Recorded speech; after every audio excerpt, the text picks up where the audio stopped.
A senior engineer focused on the future of space exploration and the next generation of STEM talent that will take us there. A senior project manager using data to unlock opportunities and drive change. And a CEO digitizing logistics and connecting African supply chains. They are all part of a new generation of leaders, creating, transforming, and defining the project economy. Get ready to meet the Future 50. The world is changing fast, and every day, project professionals are turning ideas into reality, delivering value to their organizations and society as a whole. On Projectified, we'll help you stay on top of the trends and see what's ahead for the project economy and your career.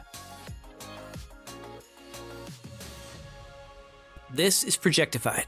I'm Steve Hendershot. In this special episode, we're introducing you to a few members of PMI's Future 50, a group of rising young project leaders who are already making their mark with bold thinking and bold projects. They represent the full spectrum of regions, industries, and achievements, and we are amazed by these incredibly talented people. You can check out the full list in the latest issue of PM Network or by visiting pmi.org/future50. Before we turn to our guests, we want to thank our sponsor, pmtraining.com. From live virtual classes to online on-demand courses, PM Training prepares students for popular PMI certifications, including the Project Management Professional, or PMP. Projectified listeners are eligible for discounts of up to $400 per class. To take advantage, head to pmtraining.com/podcast. With Gen Z entering the workforce in real numbers and more millennials taking on management roles, there's a real youthquake hitting the project world. The Future 50 are leaders in sparking that transformation. These young project leaders are innately open to new ideas and looking for workplace cultures that applaud learning, risk-taking, and inclusion. They're also used to speed in their work as well as career advancement. When you combine those ideas, you get a picture of project leaders who aren't content to perform the same tasks over and over for years on end, who want their companies to value diversity and collaboration, and who want to use their influence for social good. Now let's turn to our first Future 50 interview with a U.S. aerospace engineer whose work with satellites has helped to save lives and to avert environmental disaster. Kenneth Harris II, Senior Database Lead Engineer for the Joint Polar Satellite System Program at NASA's Goddard Space Flight Center, spoke with Projectified reporter Diego Wyatt about his career journey and his take on what the future looks like for young project leaders.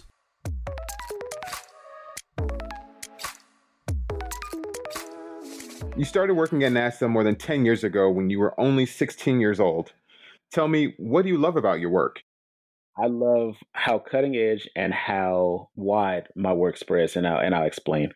Cutting edge in terms of dealing with space exploration, dealing with working on these next generation satellites that can help predict weather patterns, that can help, save lives. The mission I worked on now helped track Hurricane Dorian. I think that was the last one. Helped track its trajectory, which helped save a bunch of lives before it made landfall.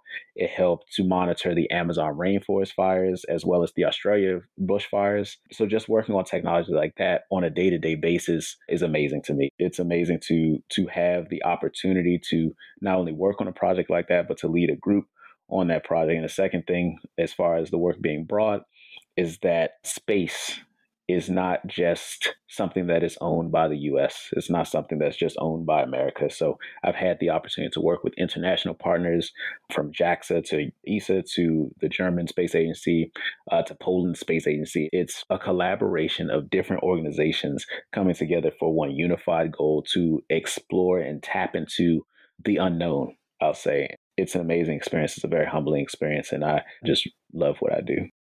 What really inspired you to get into this field? Beyond a shadow of doubt, it was my dad. He is an engineer at NASA. He went to school around here locally. He graduated from Howard, and then he went on to get his master's degree. In the middle of getting his master's degree, I was born. He put that dream on hold for a while and still, worked at NASA. And just coming up, I was able to, some people call it shadowing, but I was literally just coming from school. And because he worked after school, I was just at NASA with him. So I'd be at his office doing homework. I knew his coworkers at a very young age. Just being able to see his work, seeing what he did, seeing projects he worked on. I was able to go to launches for NASA, which was really cool. Now, I know a lot of people don't have that experience. I was able to like enter these mission control rooms at a very young age. I had that support system. So when I did struggle with these math courses, when I did struggle with these science courses, it wasn't just an immediate, well, I'm just going to do this to check the box to say that I got through the course and then get through school. It was actually, okay, I spent so much time on this that I actually now enjoy math courses. I now enjoy science courses. And now I'm going to try to do it in internship. Okay. Now I'm going to try to do it as my major. Okay. Now I'm going to try to do it as my career in further degrees, XYZ. So it's definitely my dad and the mentors that I've had throughout my life. You're currently a senior engineer on international space missions, among other things you do. What are some of the lessons learned that you've taken away about leadership during your time at NASA? I'd say the thing I've most learned over the course of my tenure at NASA is that, I mean, this is really any part of life. All leaders are different. They have different styles of leadership. And I feel like from different leaders that I've learned and also worked under, I feel as though that's how I really crafted my own specific leadership style. The failure aspect of trying to teach my mentees and different members of the team is one of the biggest things that I took from the different lessons I've learned. I feel as though the leadership skills I have didn't come specifically from NASA. They definitely help because it's such a diverse place to work. It's such an intense place to work, specifically when you're dealing with satellites that are on orbit, satellites that, you know, these billion-dollar projects that are floating around beyond your grasp, that you have to rely on the computer systems, the ground systems to be able to operate. What do you envision for the future of project teams at NASA? What does that look like to you? I feel as though across the board, because NASA is comprised of a number of different centers, I think project teams will start to become a lot more specialized, I could say. In terms of project leaders, I think the transition is starting in terms of, you know, our generation of folks getting into those leadership roles. Even if they're some of the earlier on leadership roles, they're being groomed and developed to replace the people that are currently in those roles. And I think a big shift will definitely come in terms of what's going on a global scale in terms of diversity and inclusivity. I think that shift will also be seen in the next few years. What are your hopes for the next generation of leaders in STEM? I really just, more than anything, want the next generation to know it's about representation. I know some people are kind of hesitant to step forward and talk about their experiences in the field and to give a piece of their time in order to impact someone else. But again, it's not about you. It's about who's next. It's about pouring into someone that you see potential in, because you have to realize at some point you in the field now are going to leave the field, and you want someone there that has embodied and will embrace the projects that you're on, the ideals that you have, and continue the work in the way that you're doing the work. So that's what I do, and that's what I look for in mentees. I want them to be passionate. I want them to be confident. I want them to be bold in everything they do. And most importantly, I want them to pay it forward.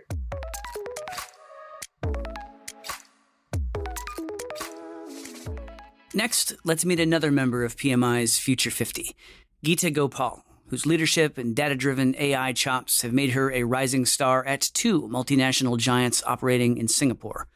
She spent most of the past decade at automaker Daimler, and in 2019 made the move to electronics manufacturer Panasonic. Projectified's Ben Bowman spoke to Geetha about becoming a champion for AI within these global organizations.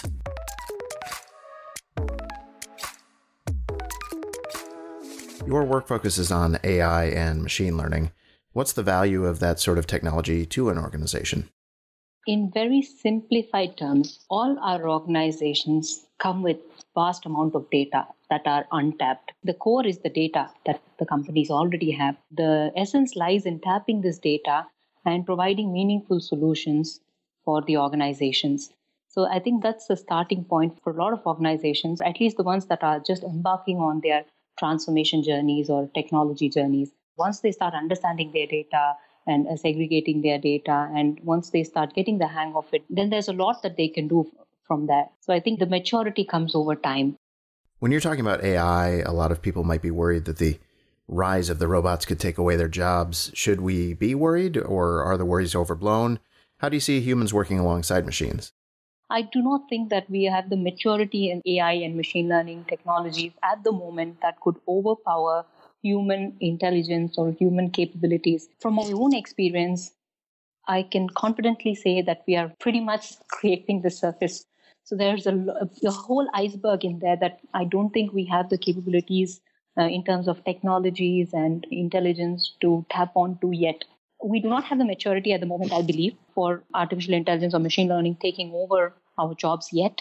Yes, there are certain jobs that can be easily automated or done by the technologies that are available or that are evolving. AI will free up a lot of our efforts. Machine learning will make us take sensible or guided decisions, better decisions, and that will also free up our resources to handle more strategic things, to spend more time with our stakeholders, and to manage our risks better.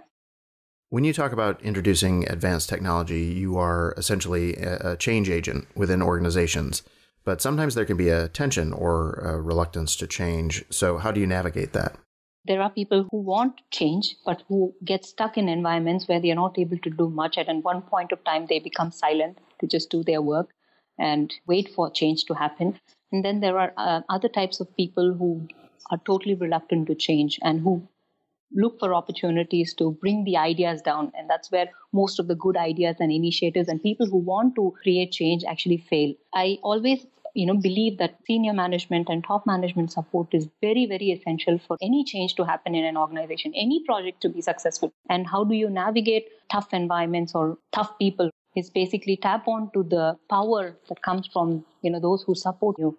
People do not complain for the sake of complaining. Listening or trying to critically evaluate why this resistance is coming, where this resistance is coming from, a lot of times helps. That's another way of seeing things, tapping onto the power that you have from, the people who bless you with what you do, and also giving a ear to those who oppose you. And there's always a lot that can be done by showing results.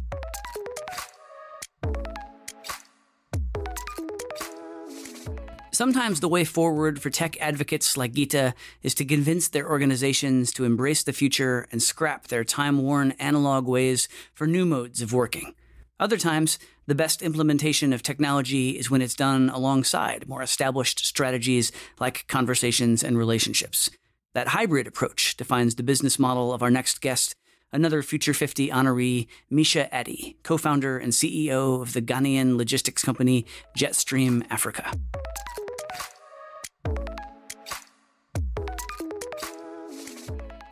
You've lived most of your life in the U.S., and as of just a few years ago, you were running a Silicon Valley startup that had nothing to do with logistics. So how did you end up in Ghana building this particular company? I think Ghana was always in my heart, but not on my resume. I'm half Ghanaian, half American. So my dad grew up here in Accra and spent the first, 20 years of his life here. He moved to the States and met my mother.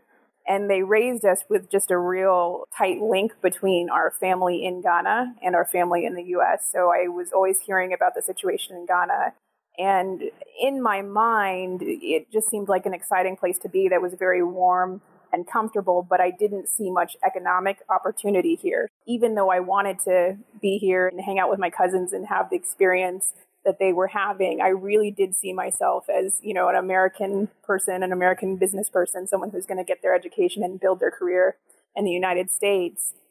But about, I think 6 years ago, I got really interested into tech entrepreneurship. And I did a startup in California and kind of got the bug. The startup that I was working on did not work out, but it kind of opened up my eyes to all of the problems in the world that could be solved with technology. And I think that the African continent is just a prime place for that. There's so much low-hanging fruit. There's so many problems that relate to finance, lending, agriculture, logistics, like the very, very basics of development that can be accelerated with technology. So that's what actually brought me to the continent, and Ghana was the obvious place for me to be, in part because my family was here and there's just a budding entrepreneurial scene in West Africa.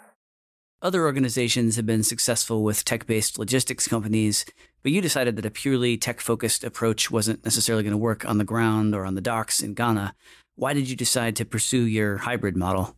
We basically came to it by solving for the functions or the jobs to be done based on the experience that the customer wanted. Many of our earliest customers were capable of finding buyers. They were exporters from West Africa. They were capable of finding buyers through WhatsApp and Facebook, but they couldn't figure out how to ship affordably to them. So we basically said, look, we'll work with you to get this experience that you want. You want a certain price per kilo and you want the cargo to be there with a reasonable time. And then we figured out basically how many different companies and which types of companies we would have to contract with in order to create those supply chains. This is one of those insights that it sounds intuitive, but then actually building out a tech product that, when you say relational, I think that also means a lot of company to company, location to location idiosyncrasies. How do you sort of build software to accommodate all of the above? It's really about the integration of software. And I think that was a key learning is that, when we first started, we thought we could build some really, cutting edge AI machine learning stuff. And I do think that that's potential opportunity in the future. But right now, the challenging things for so many companies in so many different industries in Africa is not the tech, it's the distribution and the adoption of the tech. So taking things that already exist and adding your own sort of twist and then distributing it to people who don't use any other app other than WhatsApp on their phones. So there is great smartphone penetration here in Ghana, but many people don't use business apps the same way that folks in the US or Europe would. And so that sort of distribution problem, how do you get people to actually use the app and adopt it? That's actually one of the trickiest challenges for tech companies in Africa. So for us, it was really about designing a user experience that allowed for Jetstream to have its own agent, be sort of like an interface between the customer and the actual app. There's an example of a feature in our technology which enables our ground laborers to take a photo of the cargo that they've received and append that photo to something we call a cargo receipt, which is basically a record of all of the inventory that we have collected for the shipper. And that record is sometimes the only record the shipper has. They're not taking inventory themselves. And so that they can send that record to their buyer along with a photo that gives the buyer confidence that the cargo is actually moving through the supply chain.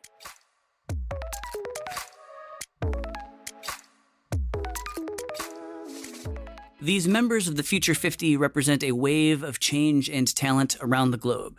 The lead story in PM Network's Future 50 issue discusses this youthquake that's reshaping the future and accelerating innovation. I caught up with the story's author to see how this is transforming the project economy.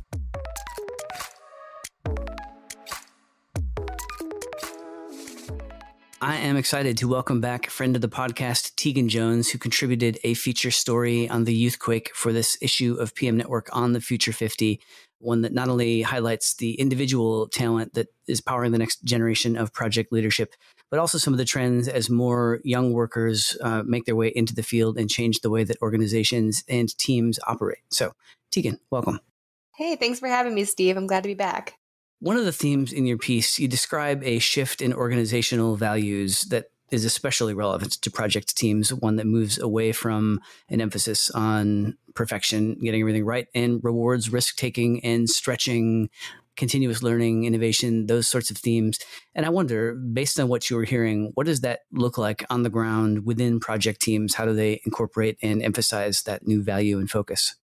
There's a couple of things that are driving this trend. One is that we see, of course, the ever-recurring trend of digitization. We've got digital transformation and advancement in all of these different fields. It's making the speed of business move up, and it's creating this interconnectedness, right, around the globe. But then separately, you've got this new generation of project team members, project leaders coming into the fold, and they have a totally different type of energy. They have new ideals. They're that same type of workers that we've seen in the past, right? And they are really fueling this push, this organizational evolution, where we're seeing a lot more of these stretch goals. We're seeing a lot of change.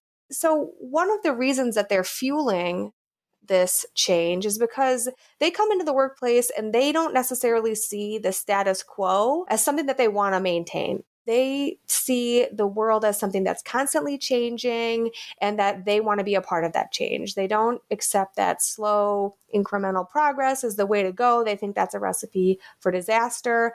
They want to see their impact and they want to see it now. So what we're seeing, on the ground, that means is that these young people are hungry to continually learn and to stay up to date on, new technologies and to implement those new technologies if they see that their organization is falling a little behind. They want to bring the people around them up with them too, right? So they want to do these new things. They want to encourage other people to work in the way that they think to be the smartest, the most efficient, the fastest, and what's going to position everybody for success. And how well that works out for an organization really just comes down to how well that organization is set up to enable change, right? Whether their structures are flexible or whether they're strict and firm and hierarchical. And so that is a bit of a mixed bag, but we're seeing that the organizations that do enable young people to kind of do what they think makes the most sense, give them a little bit of a free rein. We're seeing that these young people are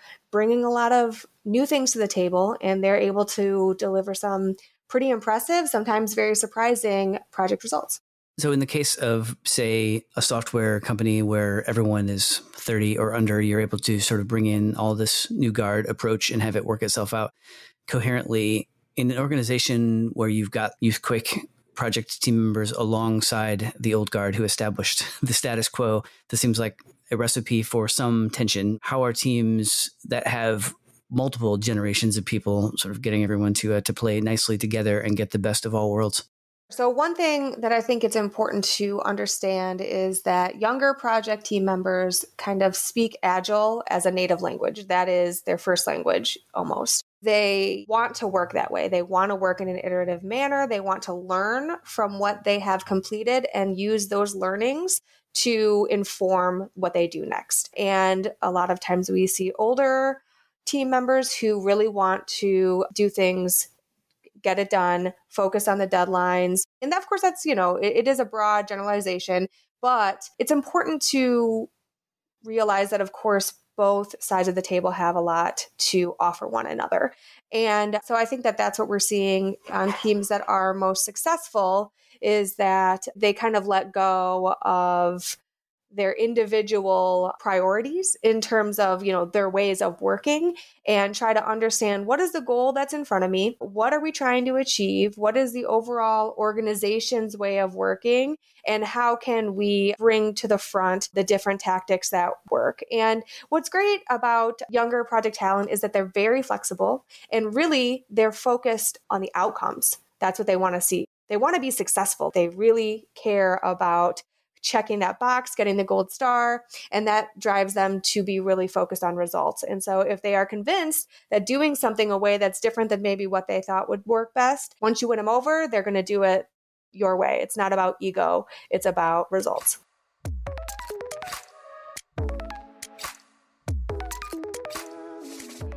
If you're feeling inspired after meeting 3 of the world's top young project leaders today, let me remind you, we have 47 more waiting within the pages of PM Network's Future 50 issue.